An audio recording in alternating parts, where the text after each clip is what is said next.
इस तस्वीर में इस शख्स को आप देख रहे हैं, देखकर ऐसा लगेगा कि ये एक मजदूरी करने वाला एक साधारण सा इंसान होगा, एक छोटा सा इसका परिवार होगा और बातचीत या फिर बर्ताव में भी बहुत सीधा लग रहा है शक्ल देखकर। लेकिन इसके बारे में बस एक छोटी सी चीज़ मैं आपको बता रहा हूँ, ये इस इंसान की 1, 2, 3, 4 नहीं बल्कि 10 बीवियाँ हैं।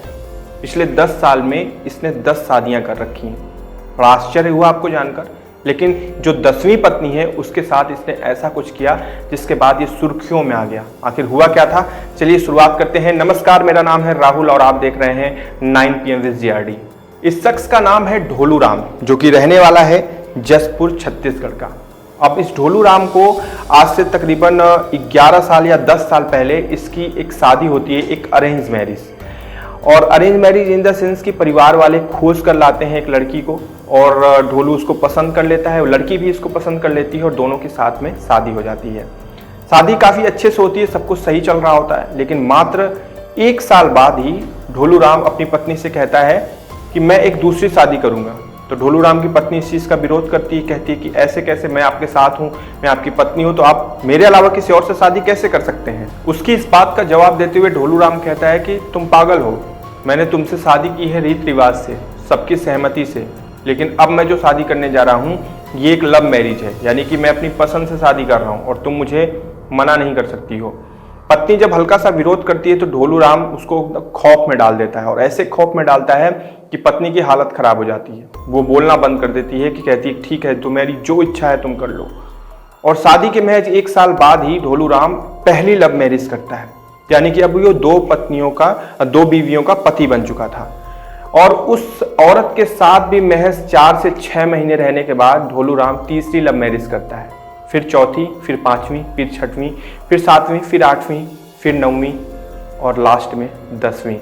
अब जो ये 10वीं शादी यानी कि 9वीं लव मैरिज और 10वीं शादी, ये जो 9वीं लव मैरिज होती है ना, इसमें लड़की का नाम होता है बसंती देवी। बसंती को पसंद करता है ढोलू राम, कहता है कि शादी करते हैं। बसंती को ढोलू राम के बारे में सब कुछ पता था, लेकिन इसके बावजूद भी पता नहीं इस इंसान में ऐसा क्या चीज़ था जिसकी वजह से जो औरतें या फिर लड़कियां होती थी वो मना नहीं करती थी, वो बोलती थी चलो ठीक है, हो गया हो गया। ढोलू राम अपनी 9वीं लव मैरिज सक्सेसफुली कर लेता है, अपनी 10वीं शादी सफलतापूर्वक कर लेता है। और अब जो है ढोलू राम और बसंती देवी दोनों पति पत्नी थे। बसंती देवी ढोलू राम की 10वीं पत्नी थी। इधर जो पहली पत्नी होती है उसकी तबीयत खराब हो जाती है, पहली वो जिसके साथ परिवार वालों ने शादी करवाया था। उसके 3 बच्चे भी हो जाते हैं और तबीयत इस कदर बिगड़ती है कि आखिरकार पहली पत्नी की मौत हो जाती है। मौत होती है लेकिन ढोलू राम को क्या फ़र्क पड़ने वाला है, इस इंसान के पास तो 10 बीवियाँ हैं, तो इससे क्या फ़र्क पड़ेगा। हालांकि 3 बच्चे थे जिनका लालन पालन ढोलू राम को ही करना था और वो सारी चीज़ें कर रहा था। उसके अलावा जितनी पत्नियां थीं किसी के साथ ढोलू राम का कोई बच्चा नहीं था, क्योंकि सारी पत्नियों के साथ ये महज 6 से 7 महीने 8 महीने रहता था, इसके बाद छोड़ के अगला लव मैरिज कर लेता था। अब यहाँ पर अपनी आखिरी पत्नी बसंती देवी के साथ ये तकरीबन 2.5 से 3 साल तक रहता है साथ में। मतलब ये एक ऐसी पत्नी थी जिसके साथ ये लगातार सबसे ज़्यादा समय से रह रहा था। फिर एक वक्त आता है, एक तारीख में आपको बता रहा हूँ, 17 अप्रैल को ढोलू राम के भतीजे की शादी होती है। उस शादी में ढोलू राम अपनी पत्नी बसंती के साथ जाता है, लेकिन वहाँ पर कुछ ऐसी घटनाएं होती हैं जो बड़ी ही निंदनीय हो जाती हैं।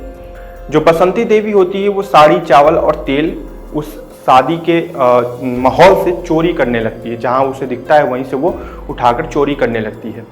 अब उसकी इस हरकत को ढोलू राम की माँ देख लेती है और साथ ही साथ कुछ लोग भी देख लेते हैं, जिसके बाद वो आकर ढोलू राम से इस चीज़ की शिकायत करते हैं कि तुम्हारी पत्नी चोर है, वो चावल, साड़ी और तेल चुरा रही थी। इस बात पर ढोलू राम को बहुत गुस्सा आ जाता है। उसे लगता है कि यार वो तो 10 पत्नियों का पति है, आज तक किसी पत्नी के खिलाफ ऐसी शिकायत नहीं हुई, ऐसी बदनामी नहीं हुई जो इसने करवा दिया। और यही चीज़ देखकर उसका खून खौल जाता है। शराब के नशे में धुत था, वो अपनी पत्नी को सबके सामने पीट देता है, कहता है कि यहाँ से घर चल तू। इसके बाद उसको घर ना ले जाकर वो जंगल में लेकर जाता है और जंगल में ले जाकर अपनी उस 10वीं पत्नी का हत्या कर देता है। हत्या करने के बाद वो वहीं नहीं रुकता, उसके शव के साथ रात भर सोया रहता है। उसी जंगल में वो रात अपनी पूरी बिताता है और जब सुबह होती है तो वहीं एक गड्ढे में 100 को डालकर वहां से फरार हो जाता है। अब जब फरार होता है तो उसके 3 या 4 दिन बाद वहीं पे एक नाला होता है, उसी नाले में वो सड़ा गला शव किसी को दिखता है, बदबू आ रही होती है। तो प्रशासन को बुलाया जाता है, वो आती है, शिनाख्त करती है, तो पता चलता है कि ये ढोलू राम की पत्नी है, बसंती देवी। इसके बाद फिर ढोलू राम को बुलाया जाता है, उससे पूछताछ की जाती है, लेकिन कुछ पता नहीं चलता। लेकिन जब चारों तरफ पूछताछ होती है तो सब बोलते हैं कि बसंती देवी को आखिरी बार ढोलू के साथ ही देखा गया था, क्योंकि ये यहाँ से उसके साथ लड़ाई करके लेकर गया था। जिसके बाद पुलिस फिर सख्ती बरतती है और ढोलू राम को आखिरकार इस चीज को कबूल करना पड़ता है कि उसने ही अपनी 10वीं पत्नी की हत्या की। जब ये खुलासा होता है तब लोगों को पता चलता है कि ढोलू राम की 1 नहीं 2 नहीं बल्कि 10-10 पत्नियां थीं। ये इसकी लव मैरिज थी, 9वीं, और ये देखा जाए तो इसकी 10वीं पत्नी थी। ये कहानी बड़ी अजीब है और इस इंसान के बारे में मैं चाहता हूं कि आप अपने विचार दें, 2 शब्द बताएं इस इंसान के बारे में कि कैसा इंसान है। मिलेंगे अगली कहानी में कुछ नई कहानी, नई घटना के साथ रूबरू करवाएंगे और समाज में हो रहे जो काले करतूत है ना उससे आपको रूबरू करवाएंगे। चलिए अपना ध्यान रखिएगा। जय हिंद।